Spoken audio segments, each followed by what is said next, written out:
and I was never able to find anything that wasn't written for mostly older men that needed lifestyle and dietary changes. Again, the coronary heart disease. And as a Right. 25, 26, 28-year-old young woman, that was not helpful. So No. Lisa and I wrote the book that we've always needed but could never find.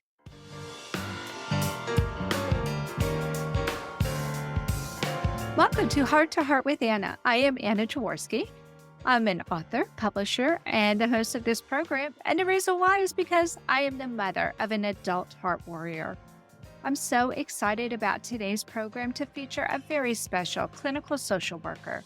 Today's show is entitled Healing Hearts and Minds in the CHD Community. Tracy Livecchi received her master's degree in social work from Rutgers University. She has worked in a variety of settings as a private therapist, a clinical director, as well as a consultant for long-term care in hospital settings. She's been working as a psychotherapist in private practice since 1998 and currently provides psychotherapy to individual adults, adolescents, and couples in her Westport practice. She works from an eclectic theoretical orientation and provides supportive counseling while also utilizing cognitive, behavioral, psychodynamic, and trauma-informed mindfulness approaches when appropriate. She is the mental health consultant for the Adult Congenital Heart Association's peer mentorship program and speaks nationwide on the importance of addressing the psychosocial effects of congenital heart disease. She lives in Connecticut with her husband and two daughters. Recently, she teamed up with Liza Morton, another adult with a congenital heart condition. They have combined their experiences, knowledge, and efforts to write a book, Healing Hearts and Minds, a guide to coping well with congenital heart disease.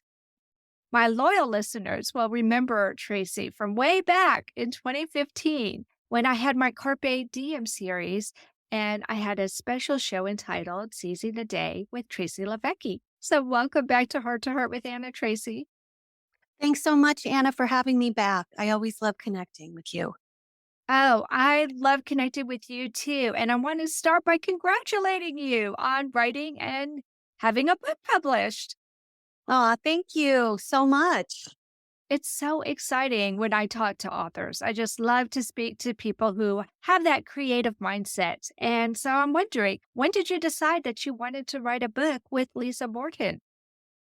Well, actually, Anna, I thought about writing a book years ago, and I started with an outline. And then a couple years ago, when Lisa and I met virtually, we were just talking about our work and our advocacy efforts. And it came up somehow that we both had written an outline for a book. We exchanged outlines and they were almost identical.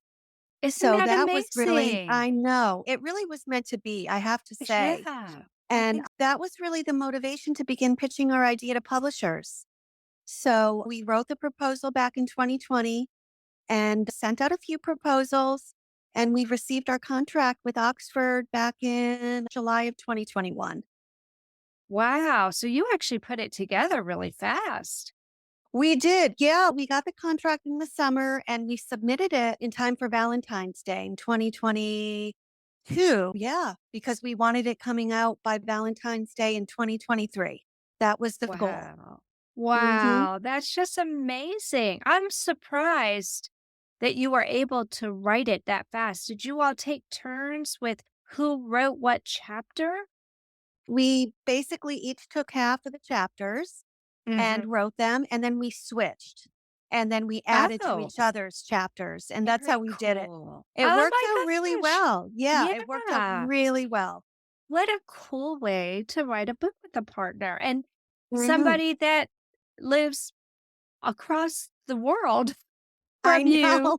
That's I the know. amazing thing. So for my friends who don't know, Lisa lives in Scotland and Tracy lives in Connecticut. So that you were able to do this thanks to technology, as I'm sure you had lots of electronic versions going back and forth and were We able to do did. everything We that did. way. I know. And, people said to me, "Are you really writing a book with someone that you've never met?" And I said, "You know what? I am. I am because it just felt right. And we work really well together. And I enjoyed every morning waking up to her edits and additions. Uh-huh. When she was sleeping, I was working.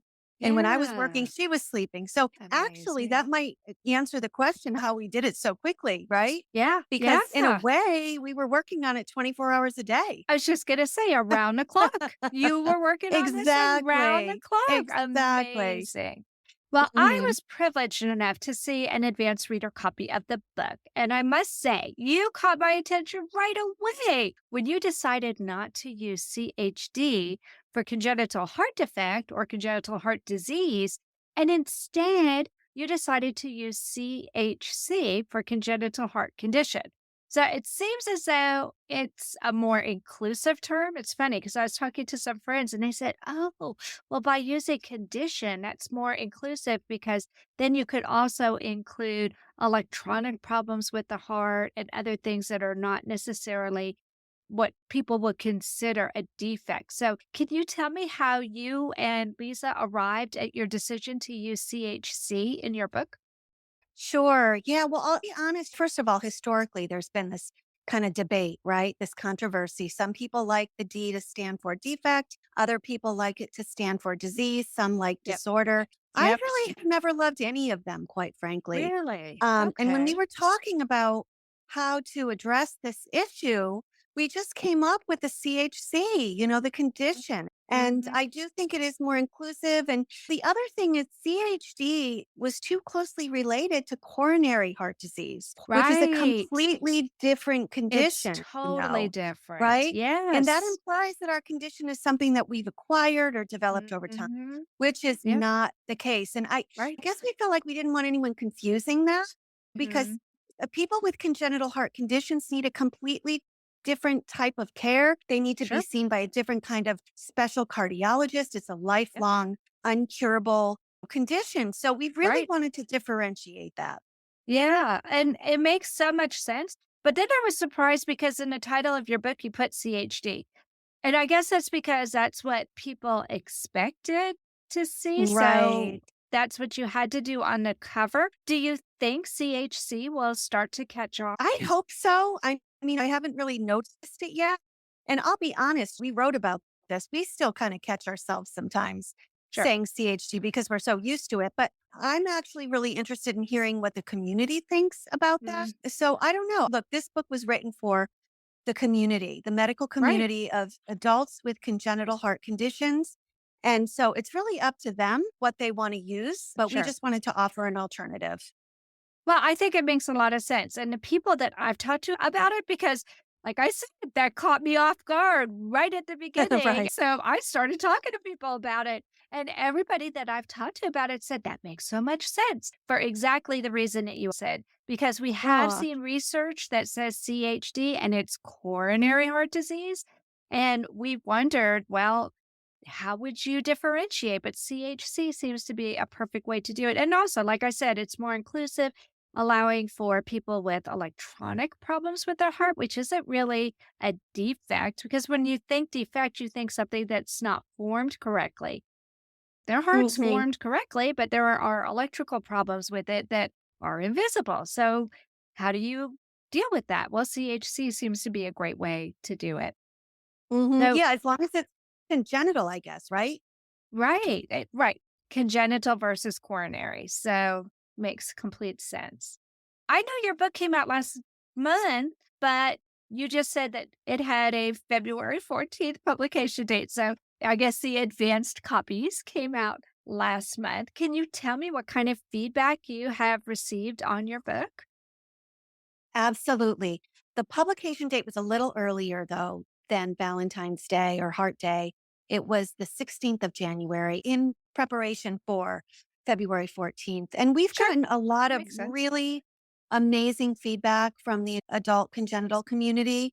We've heard from readers. I'm getting emails and messages on social media about how validating the book has been for some people and how they really appreciate it. And that's the whole reason we wrote the book. Lisa has been getting a lot of attention from the media in the UK, which is wonderful. Here in the US, not so much for some reason. I've been very surprised. We've been Surprised sending out, too. yeah, we've been sending out our press release and we've got really great people working on this, but we've been getting a lot of passes. So I'm hoping, look, we're still in early February. Maybe this will catch on with Heart Month. I'm really hopeful that it does. But I appreciate the time with you talking about it for sure. Well, I'm so glad that we can do this. And it is a very niche book. So I can see where there's a lot of competition for Heart Month on different kinds of heart stories, aside from something about congenital heart conditions. See, I'm going to keep Sure. using that, and then eventually CHC will just be blowing off my It'll tongue catch like on. CHD does. Perfect. Yeah, I was surprised because I'm a follower of you and of Lisa on LinkedIn. And I see where she's just been posting one after another interview in Scotland. And Scotland is such a small area. United States is so huge. And I wasn't seeing things with Mhm. you, Tracy. So I was delighted when you said you would come on the program and talk to me about this book. This book is completely perfect for any of my listeners because either you're the parent of a child with a CHD and reading this book will help you in so many different ways to understand the psychology behind living with a congenital heart defect, or you're an adult with a congenital heart defect, or you're a friend or a relative of someone with a congenital heart defect. I think you need this book. So, what is your favorite story so far by somebody who's written to you after receiving your book? I think one of my favorite messages that I received was from a young woman who had a congenital heart condition who said for the first time in her life, she felt like someone had actually gotten it. She felt her experience was validated. She felt less alone. And that's really the goal of this book is to help people to feel more hopeful and more connected. So I was really glad to read that message. And I've gotten a few others kind of along that same vein.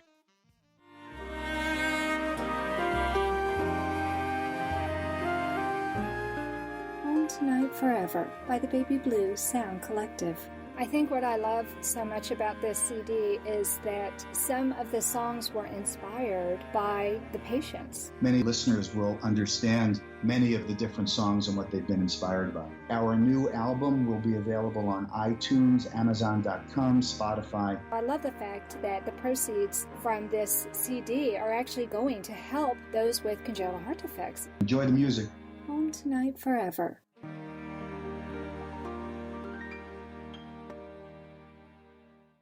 This content is not intended to be a substitute for professional medical advice, diagnosis, or treatment. The opinions expressed in the podcast are not those of Hearts Unite the Globe, but of the hosts and guests, and are intended to spark discussion about issues pertaining to congenital heart disease or bereavement. You are listening to Heart with Anna. If you have a question or comment that you would like addressed on our show, please send an email to Anna Jaworski at anna@hearttoheartwithanna.com. That's anna@hearttoheartwithanna.com.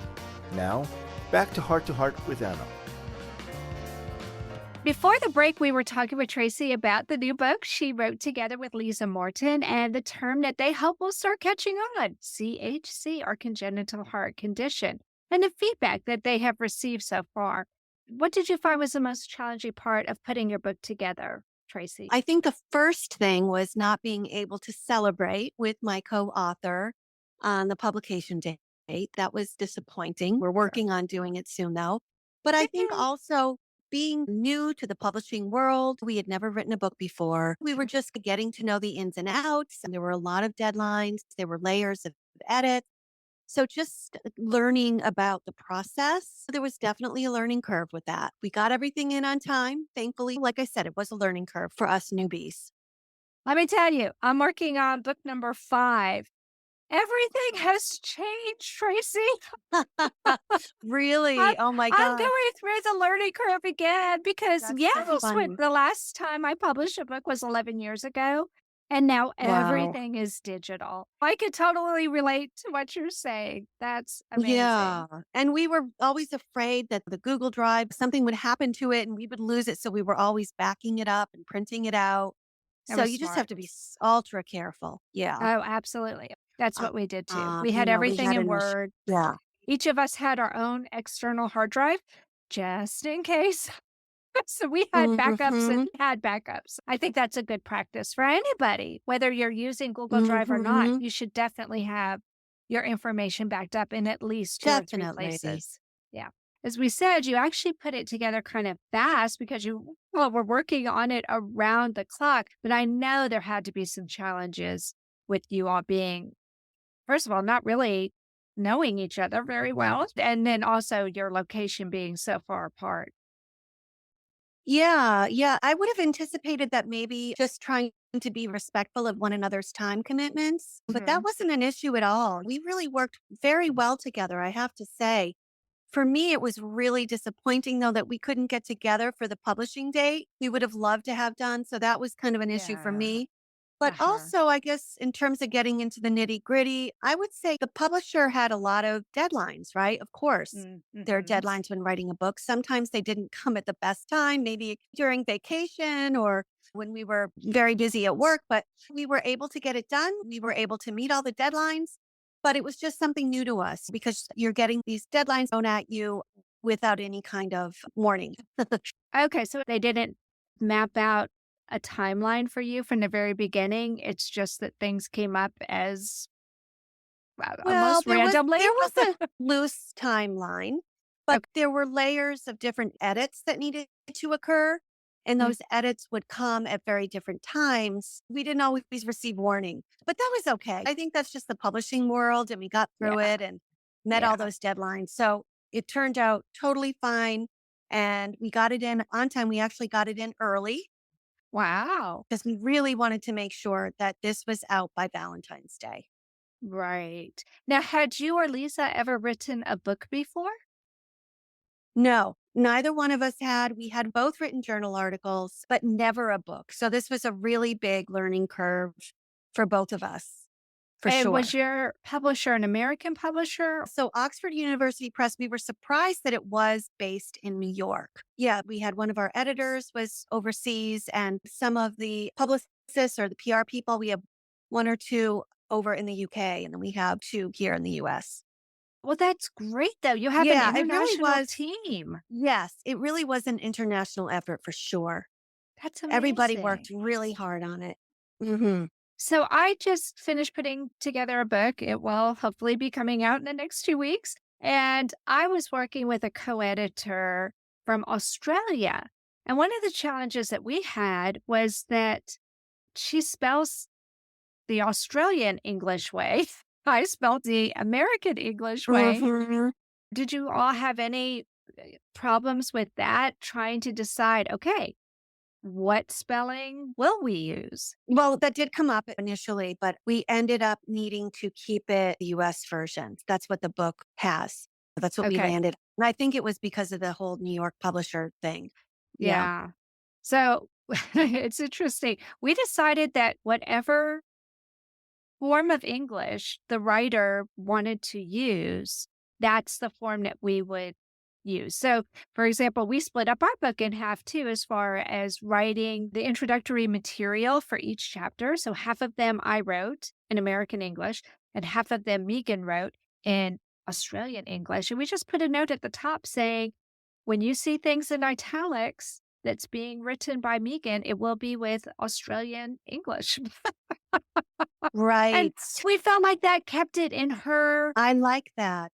flavor. It just Sure. allowed that. And as well as the other people who wrote for the book, because we had essays from people from all over the world, and we kept it in whatever form of English they use, as long as it could still be read and understood. But I published it with Baby Hearts Press, and Baby Hearts Press let us do it that way.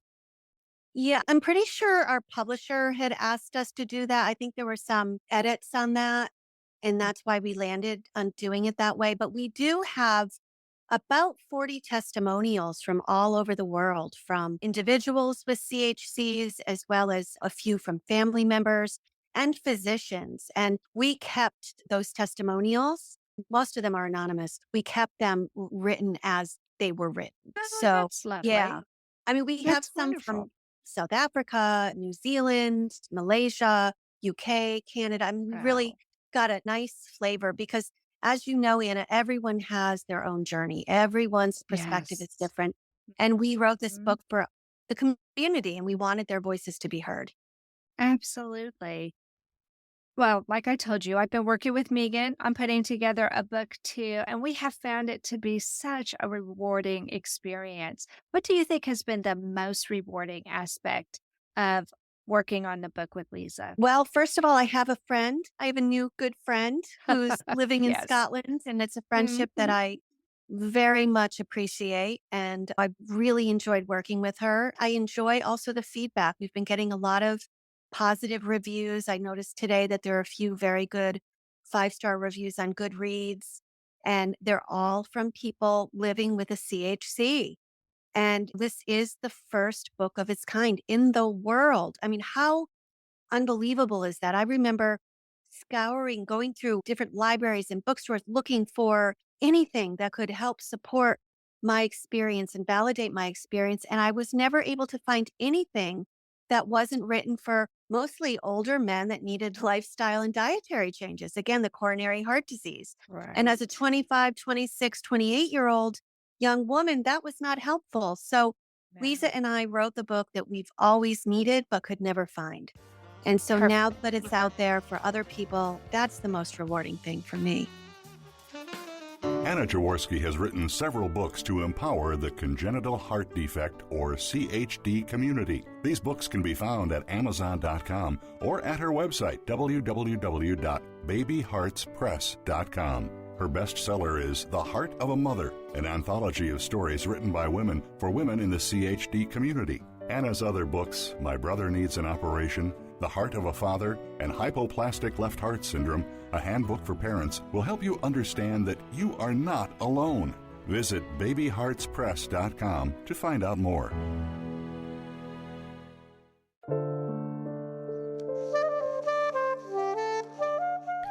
Heart to Heart with Anna is a presentation of Hearts Unite the Globe and is part of the Hug Podcast Network.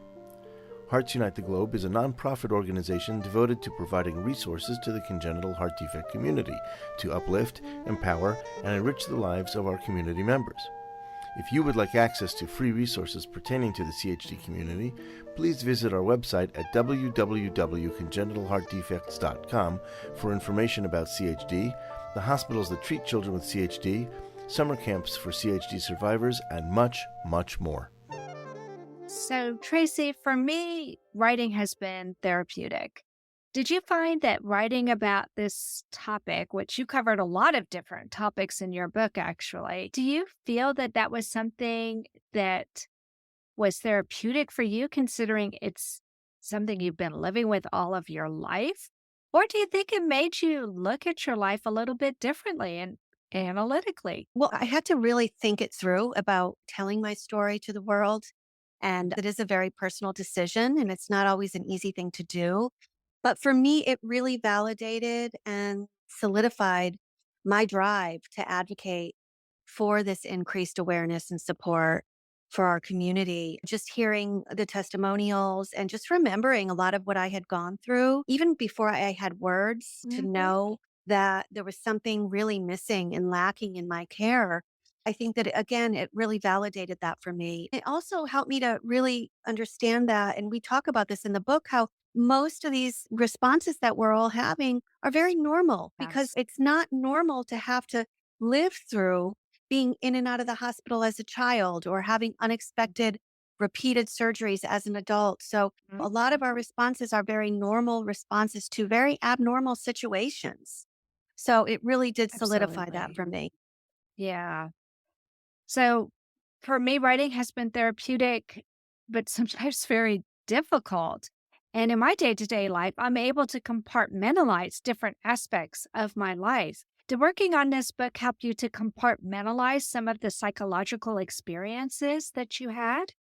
Yeah, I'll be honest, I was really lucky to have found a really good trauma informed therapist back in my late 20s and early 30s. And I had a lot of anxiety in my 20s, and he really helped me. I mean, it was life changing. And I can't say that enough. He really helped me to work through a lot of the feelings that were associated with my medical trauma that I had experienced. So I had already had the opportunity to work through a lot of that. And as a result, I was really able to compartmentalize many of them. So I will say, though, I've been pretty medically stable now for a couple of years. I know I'll be going back into the hospital eventually, but I think if I wasn't in the place feeling as well as I am right now physically, that it wouldn't have been that easy, right?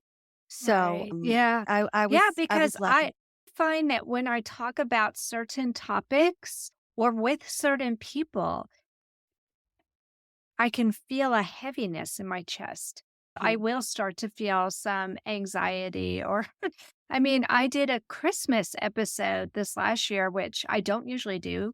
Most people are so busy during the holidays that I just choose to rerun old episodes that are new to a lot of people who are new to the community since I've been doing this almost 10 years. But this year, somebody actually asked me, "What are you going to do for Christmas? We think you should do a special episode for Christmas." And I'll tell you what, Tracy, I had some unresolved issues that I had not worked through. So I know that sometimes when I'm doing my show, sometimes when I'm writing, it just puts me right back where I was in the hospital with my child. When you were working on some of these chapters, did you feel like you went right back to when you were experiencing what it was that you were writing about? Yeah, I guess occasionally that occurred, but then I was just honestly reminded about how important it was to complete this Mhm. project. Because what I went through, no one should have to go through. No one should have to be a 13-year-old in and out of the hospital 3, 4 times without anybody following up and saying, "Are you okay? How are you feeling?" Without getting any kind of family support. So it just really solidified my drive and my motivation for finishing this project. And my goal is to get it into all of the hands of those who need it and could use that additional resource and connection. Okay. Well, we have one more question to go. People want to know where they can get a copy of your book. So, can you please tell me where our listeners can buy a copy of your book, Tracy? Absolutely. It is available on Amazon internationally. You can also get it on the Oxford University Press site, and a lot of independent bookstores are also selling it. My So library now has exciting. it too. Yeah, yeah. Yay! That's So wonderful. I'm sure that if anyone Googles it, they'll find whatever bookstore they usually use will hopefully have it. And if they don't have it, you can request it. Right. And that's another great thing. There's always interlibrary loan here in the United States. I don't know how it works in other countries, but in the US, through interlibrary loan, you can usually get any book that you want. I'll make sure that I put a link to their book on Amazon. So if you're riding your bike or driving your car, do not worry about getting a piece of paper or a pen to write that down. And we'll also include the Oxford Press link as well. Tracy, this time has gone by so fast. Thank you so much for coming on the program today. You are so welcome. Thank you for having me. It's been my pleasure. And I'm so thankful that you allowed me to see your book before everybody else did. It was fun being an advanced reader of your book, and I thought you all did an excellent job with it. Thank you. We really value your opinion, Anna. And that's why I wanted to include you in that Oh, preliminary review. Yeah. So thank you oh, for doing that. that means so much to me. I loved doing it, and I think we probably need to have you and Lisa come back and just talk about some of the different topics that are covered in your book, because then we could go into a little bit more depth, because I think that you ladies have done just an outstanding job with your book. Thank you. We would love to come back. I'm sure Oh, Lisa would love that. And I know I would because there is a lot to cover. there We have is. coping strategies. We have a Mhm. chapter for family. Yeah, we could certainly share that at another time. Oh, I would love that. Well, friends, that does conclude this episode of Heart to Heart with Anna. Thanks for listening today. Please tune in tomorrow for another Wednesday Writer Chat in Heart Month 2023. And remember, my friends, you are not alone. Thank you again for joining us this week. We hope you have become inspired and empowered to become an advocate for the congenital heart community. Heart to Heart with Anna with your host, Anna Jaworski, can be heard at any time wherever you get your podcasts. A new episode is released every Tuesday from noon Eastern Time.